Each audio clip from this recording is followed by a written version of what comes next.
Hello दोस्तों, मैं सौरभ मलिक आप सभी का टॉपिक स्टडी में स्वागत करता हूं। दोस्तों, आज रीजनिंग की क्लास में हम सीखेंगे एक नया चैप्टर जिसका नाम है कथन एवं निष्कर्ष, स्टेटमेंट एंड एजम्पशंस। अभी तक मैं आपके बहुत सारे चैप्टर कंप्लीट करा चुका हूं रीजनिंग के। अगर आपने वो नहीं देखे हैं तो नीचे डिस्क्रिप्शन बॉक्स में जाइएगा, प्लेलिस्ट मिल जाएगी जिसमें 30 से 40 वीडियो रीजनिंग की अभी तक मैंने अपलोड किए, उन्हें भी जरूर देख लीजिएगा।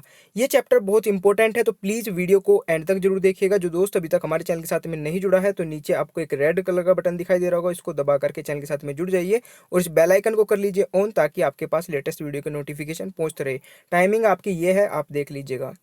और देखिए दोस्तों, मैं अनअकैडमी की लर्निंग ऐप पे भी पढ़ाता हूँ, वहाँ पे भी मैंने बहुत सारी मैथ की वीडियो अपलोड की है। अगर आपको वीडियोस देखनी है, अनअकैडमी का लर्निंग ऐप डाउनलोड करके वहाँ पे सौरभ मलिक सर्च करके आप मुझे फॉलो कर सकते हैं, उन सभी वीडियोज़ को देख सकते हैं। देखिए दोस्तों, कथन एवं निष्कर्ष जो आपका चैप्टर है बहुत इंपॉर्टेंट है। और आज तक कोई ऐसा एग्जाम नहीं हुआ जो मतलब कि आपका रेलवे का हो, पुलिस का हो, ठीक है, एसएससी का हो, सीजीएल चाहे सीएचएसएल, कोई भी एग्जाम हो, कि कथन और निष्कर्ष से आपका एक क्वेश्चन ना पूछा गया। एक भी पूछा जाता है, दो भी पूछा जाता है, और इसे हमेशा बच्चे छोड़ के जाते हैं कि ये तो बहुत आसान होते हैं। अभी जितने भी ये क्वेश्चन है ये रेलवे के एग्जाम में पहले पूछे गए हैं, तो आप इसे खुद से ट्राई करके देखिए कि आप कितना सही कर पाते हैं। जो टिप्स और ट्रिक्स मैं बताने वाला हूँ उन पे ध्यान दीजिएगा, ठीक है। जब भी कथन एवं निष्कर्ष वाला हम ये चैप्टर पढ़ते हैं तो इसमें आपको दो चीज़ों का ध्यान रखना है। एक तो हमें हमेशा पॉजिटिव सोचना है, क्वेश्चन के बारे में जो भी स्टेटमेंट दी होगी, जो भी कथन दिया गया होगा उसके बारे में पॉजिटिव सोचना है, ठीक है। दूसरी चीज़, जितना स्टेटमेंट में दिया होगा सिर्फ उतना ही सोचना है, उससे एक्स्ट्रा नहीं लेके जाना है क्वेश्चन को, बिल्कुल भी। जितना क्वेश्चन में बोला गया उसके रिगार्डिंग ही सोचना है। अपने दिमाग का पूरा कंसंट्रेशन उस क्वेश्चन की लाइंस पे लेके आना है कि ये लाइंस बोल क्या रही है। जब जो वो लाइंस बोल रही है उसके बारे में पॉजिटिव सोचेंगे, आंसर आप ऑटोमेटिक निकाल लेंगे। इस वीडियो को पूरा देखेंगे तो मैं बीच बीच में आपको बहुत सारी टिप्स बताता रहूंगा, तो उन पे ध्यान देते रहिएगा। चलिए पहला क्वेश्चन ट्राई करते हैं, और आप खुद भी ट्राई करिएगा क्योंकि ये क्वेश्चन पहले पूछे जा चुके हैं, तो आपको भी एक पता चल जाएगा कि हम कितने क्वेश्चन कर सकते हैं इस टाइप के, ठीक है। चलिए पहला क्वेश्चन है आपका, कथन है। कथन क्या है? कॉलेज प्रशासन ने सभी छात्रों को कॉलेज परिसर के भीतर सेल फोन का प्रयोग बंद करने का अनुदेश दिए हैं। तो अवधारणाएं क्या हैं इसकी, देख लेते हैं। हो सकता है छात्र कॉलेज परिसर में सेल फोन का प्रयोग बंद कर दें, तो आप बताइएगा कौन सा सही होगा। हो सकता है छात्र कॉलेज परिसर में सेल फोन का प्रयोग करते रहें। देखिए, इस क्वेश्चन का आंसर आप मुझे कमेंट बॉक्स में बताएंगे जरूर। मैं आपको और चीज़ें बता देता हूँ। इसमें आपको ये बताना है कि पहला सही है, दूसरा सही है, या दोनों सही है, या दोनों गलत है, ठीक है। देखिए अब मैं बता देता हूँ, आपने जो भी कमेंट किया होगा कोई बात नहीं है, अगर आपने सही किया बहुत अच्छी बात है। देखिए, जब भी कोई इंस्ट्रक्शन दी जाती है, ठीक है, कोई भी इंस्ट्रक्शन दी जाती है कॉलेज की तरफ से, किसी की भी तरफ से, क्या सोच के दी जाती है उसके, अगर उसके रिगार्डिंग हम पॉजिटिव सोचे तो क्या सोचेंगे? हम सोचेंगे कि अगर बोला गया है कि कॉलेज परिसर में सेल फोन को यूज नहीं करेंगे, तो हमने ये सोच के दी होगी वो इंस्ट्रक्शन कि कोई यूज नहीं करेगा, या ये सोच के देंगे कि हाँ यूज भी कर सकते हैं, ऐसा सोच के नहीं देंगे ना। तो पॉजिटिव सोचना है, तो इसका आंसर पहले वाला हो जाएगा। हो सकता है छात्र कॉलेज परिसर में सेल फोन का प्रयोग बंद कर दे, क्योंकि हमने जो इंस्ट्रक्शन दी है, सॉरी, कॉलेज की प्रशासन ने जो इंस्ट्रक्शन दी है क्वेश्चन के अकॉर्डिंग, हम जो क्वेश्चन में मिला है हमें के अकॉर्डिंग, तो उसमें मिला है कि कॉलेज प्रशासन ने छात्रों को इंस्ट्रक्शन दिया है, तो इसका मतलब बंद हो सकते हैं, ठीक है। ये तो नहीं सोच के दिया होगा कि बंद हो भी सकते और नहीं भी हो सकते, तो हमें पॉजिटिव सोचना है। तो आंसर फर्स्ट होगा, सेकंड वाला नहीं होगा, ठीक है। चलिए नेक्स्ट क्वेश्चन पे चलते हैं। क्वेश्चन नंबर सेकंड है आपका। देखिए पूरा वीडियो जरूर देखिएगा, बहुत कुछ समझ में आ जाएगा धीरे धीरे। कथन क्या है? क्योंकि इस वर्ष अच्छी वर्षा हुई है और उचित ध्यान दिया गया है, अतः किसान अच्छी फसल की आशा कर रहे हैं। तो अवधारणाएं क्या है इसमें? अच्छी फसल लेने के लिए अच्छी वर्षा ही एकमात्र कारण है, चाहे वर्षा अच्छी हो। दूसरे वाला है, नहीं, अच्छी फसल लेने के लिए किसान अत्यधिक सावधानी बरतते हैं। तो अब आप मुझे कमेंट बॉक्स में बताइएगा कि क्या सही होगा। देखिए, क्या सोचना है आपको, क्वेश्चन में क्या बोला गया है, लाइन पे बहुत ज्यादा ध्यान देना है। अब कहीं क्वेश्चन में ये बोला गया है कि केवल वर्षा ही एक अच्छी फसल का एकमात्र कारण है, कहीं नहीं बोला गया है, तो बिल्कुल भी नहीं हो सकता है, पहले वाला कट हो जाएगा। देखिए मैंने आपको पहली लाइन में बता दिया था सॉरी, पहले क्वेश्चन में बता दिया था कि जितना क्वेश्चन में बोला जाएगा, जितना कथन में बोला जाएगा उसकी लाइन पे ध्यान देना है, उसके अकॉर्डिंग आपको खुद को सोचने पे मजबूर करना है कि ये क्या बोलना चाह रहा है, और उन दोनों में से आपको चूज करना है कि कौन सा सही होगा कौन सा गलत। तो अब दूसरे वाला देखिए, तो क्वेश्चन में जो बोला गया है उसके अकॉर्डिंग, चाहे वर्षा अच्छी हो अथवा नहीं हो, अच्छी फसल लेने के लिए किसान अत्यधिक सावधानी बरतते हैं। तो ये वाला राइट हो जाएगा। एकमात्र जो यहाँ पे कारण आया ना, ये नहीं हो सकता। तो ये बताइए क्वेश्चन के अकॉर्डिंग वर्षा एकमात्र तो नहीं है ना, एकमात्र कहीं पे नहीं बोला गया। अगर कहीं पे बोला जाता कथन में तो हम वो सच सच मान लेते, पर कथन में जैसा बोला जाएगा वैसा हमें करना है। ठीक है, चलिए नेक्स्ट क्वेश्चन पे चलते हैं, बाकी धीरे धीरे समझ में आता रहेगा। क्वेश्चन नंबर तीसरा है, और ये भी आपका क्वेश्चन पहले पूछा गया है, तो इसको आप खुद से ट्राई करके देखिए। तर्क शक्ति की यह पुस्तक इस प्रकार प्रस्तुत की गई है कि किसी अध्यापक के बिना प्रतियोगी छात्र इसे सरलता से पढ़ सकते हैं। अवधारणाएं क्या है? देखिए सबसे पहले आप क्वेश्चन से कुछ ना कुछ समझ जाया करें क्या बोला गया है। कि तर्क शक्ति की जो रीजनिंग की किताब है, जो पुस्तक है, उसे इस प्रकार प्रस्तुत की गई है कि अध्यापक के बिना भी वो प्रतियोगी छात्र इसे सरलता से पढ़ सकते हैं। तो इसका मतलब तर्क शक्ति में कुछ ना कुछ हार्ड है, जहीं से उसकी मतलब उसे इस तरीके से डिजाइन किया गया है। ठीक है, तो इसमें अवधारणाएं क्या क्या है? तर्क शक्ति पढ़ना प्रत्येक प्रतियोगी छात्र के लिए वांछनीय है, यानी कि आवश्यक है, या बोले डिजायर है। ठीक है, वांछनीय है। और दूसरे वाला है प्रतियोगी छात्र सामान्यतः सव्य के द्वारा तर्क शक्ति के अध्ययन में कठिनाई महसूस करते हैं। तो इसका आंसर क्या होगा कमेंट बॉक्स में आपने बता दिया होगा। तो इस क्वेश्चन में आपका क्या हो जाएगा, ये दोनों के दोनों ऑप्शन सही हो जाएंगे। कारण क्या रहेगा दोनों सही होने का? तर्क शक्ति पढ़ना प्रत्येक प्रत्येक प्रतियोगी छात्र के लिए वांछनीय है, यानी कि आवश्यक है। ठीक है, तो पहला सही है, ये तो बिल्कुल करेक्ट है, क्योंकि आप अगर लॉजिकली भी सोचे और वैसे भी क्वेश्चन के अकॉर्डिंग भी सोचे तो तर्क शक्ति प्रतियोगी छात्र ही पढ़ते हैं मेनली। ठीक है, जो किसी भी गवर्नमेंट जॉब की या फिर किसी प्रतियोगिता की जॉब के लिए मतलब कि प्रिपरेशन करते हैं। दूसरे वाले ऑप्शन में क्या बोला गया? प्रतियोगी छात्र सामान्यतः सव्य के द्वारा तर्क शक्ति के अध्ययन में कठिनाई महसूस करते हैं। देखिए इसका ऑप्शन जो कथन से कैसे रिलेशन बनाएंगे, उसे जो बुक को कैसे डिजाइन किया गया है, बुक को ऐसे डिजाइन किया गया है कि जो प्रतियोगी छात्र हैं उसे सरलता से पढ़ सके। तो इसका मतलब उसमें बुक में कहीं ना कहीं कठिनाई होगी, तभी उसे इस प्रकार से बनाया गया कि उसे प्रतियोगी छात्र सरलता से पढ़ सके। ठीक है, तो इसलिए इसके दोनों ऑप्शन सही हो जाएंगे। आशा करता हूँ कि अब आपको थोड़ी थोड़ी चीज़ें क्लियर हो रही होगी। अगर नहीं हो रही है तो प्लीज़ कमेंट बॉक्स में जरूर बताइएगा, क्योंकि ये चैप्टर कुछ ऐसा है, इसको ज़्यादा एक्सप्लेन भी नहीं किया जा सकता, क्योंकि कोई इसमें फॉर्मूला नहीं है, कोई ट्रिक नहीं है, कोई ऐसा कॉन्सेप्ट नहीं है कि लाइन खींच के और मैं बता दूं आपको कि यहाँ पे ऐसी चीज़ है। जो भी है वर्डिंग से बताया जाएगा। ठीक है, पर इंपॉर्टेंट बहुत है हमें। देखिए ये अगर आप सारे क्वेश्चन देख लेते तो कुछ इसी टाइप का क्वेश्चन आपको एग्जाम में मिलेगा। ठीक है, नेक्स्ट क्वेश्चन देख लेते हैं। नेक्स्ट आपका ये क्वेश्चन है, ये भी देखिए रेलवे में आपका शायद 2006-07 में पूछा गया है ये क्वेश्चन। देखिए तो इसको देखते हैं कैसे करना है। जैसे जैसे बोर्ड परीक्षाओं के परिणाम घोषित होने का दिन नजदीक आ रहा है, परिणाम की प्रतीक्षा कर रहे छात्र दबाव महसूस करने लगे हैं। तो इससे क्या आप समझे हैं? अभी अवधारणाएं पढ़ के बताइएगा मुझे, ऑप्शन देख करके कमेंट बॉक्स में आंसर जरूर बताइएगा। किसी अन्य परीक्षा के बजाय बोर्ड परीक्षा के दौरान चिंता का स्तर अधिक होता है। तो ऐसा अगर आपने देखा हो अपनी रूटीन लाइफ में और अपने आसपास, तो कुछ देखा है ऐसा। ठीक है, होता है ना।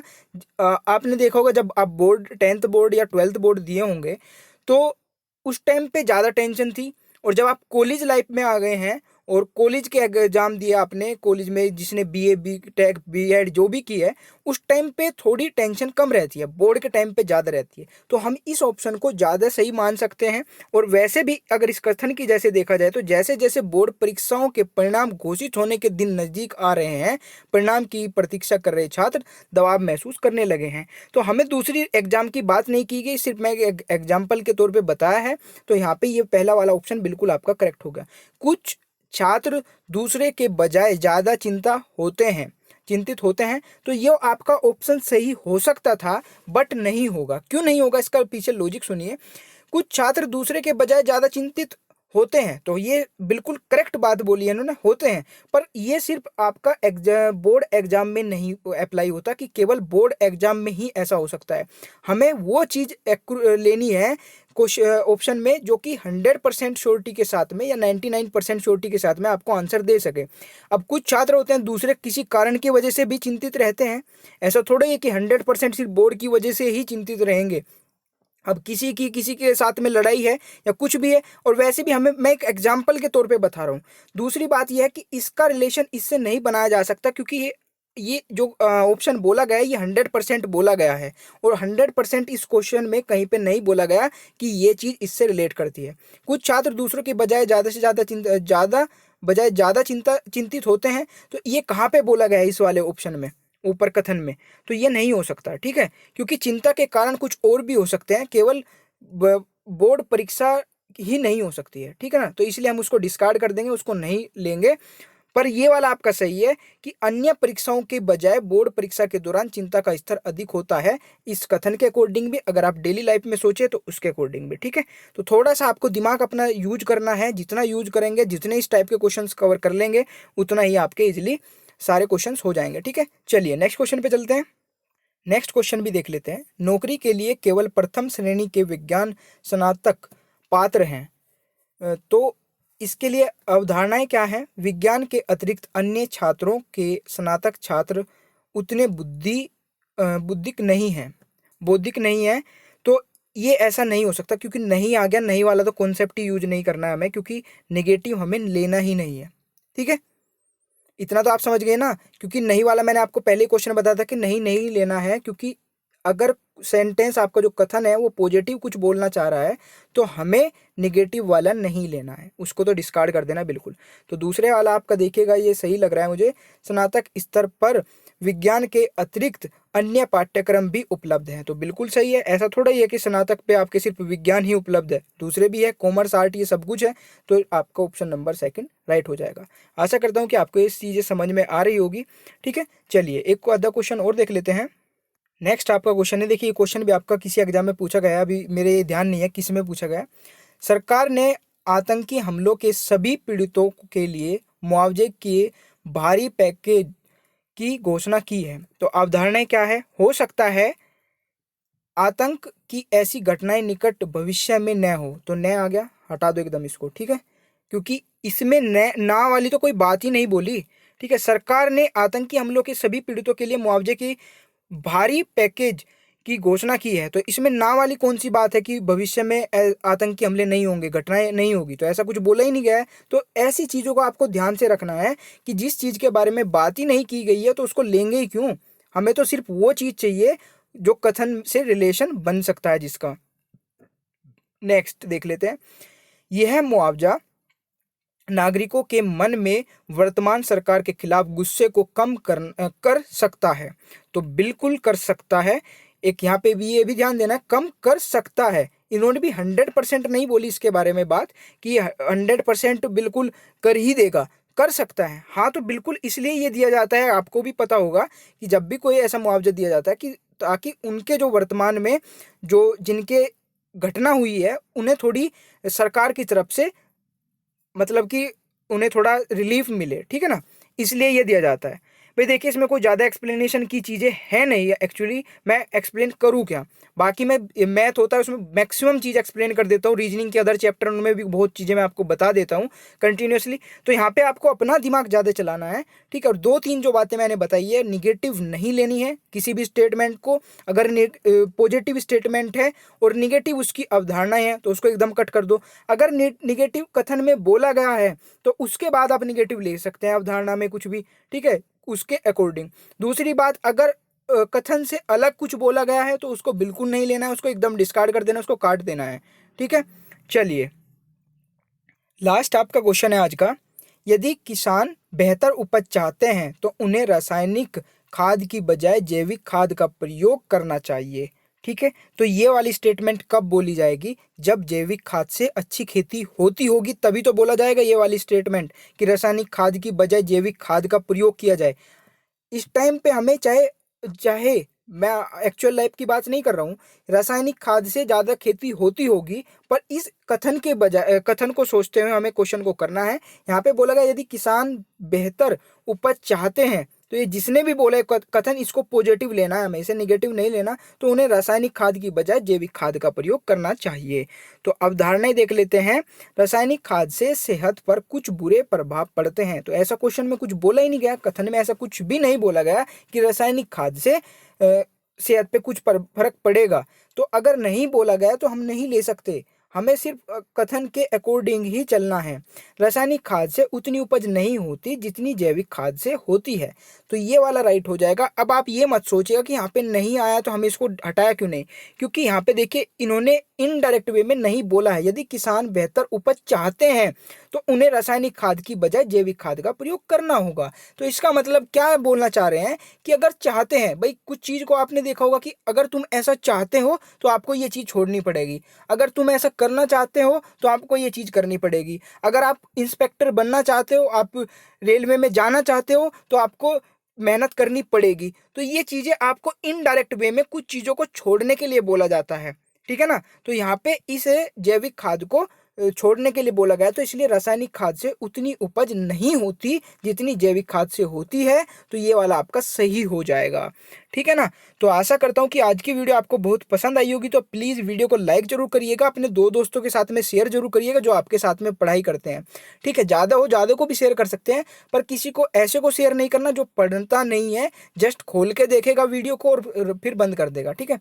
तो वीडियो को पूरा देखा करें, अपने दोस्तों के साथ में शेयर किया करें। पहली वीडियो अगर आपने नहीं देखी अभी तक, पहली वीडियो देखने के लिए नीचे डिस्क्रिप्शन बॉक्स चेक कर लिया करें, पूरी प्लेलिस्ट मैंने बना रखी है। अपनी फीडबैक कमेंट बॉक्स में भी दे सकते हैं आप, जो भी आपकी प्रॉब्लम है, क्वेरीज है, वो कमेंट बॉक्स में पूछ सकते हैं। जब भी टाइम लगता है मैं देख करके आपका रिप्लाई भी कर देता हूँ। और वीडियो को देखने के लिए बहुत बहुत धन्यवाद। आपका दिन शुभ हो।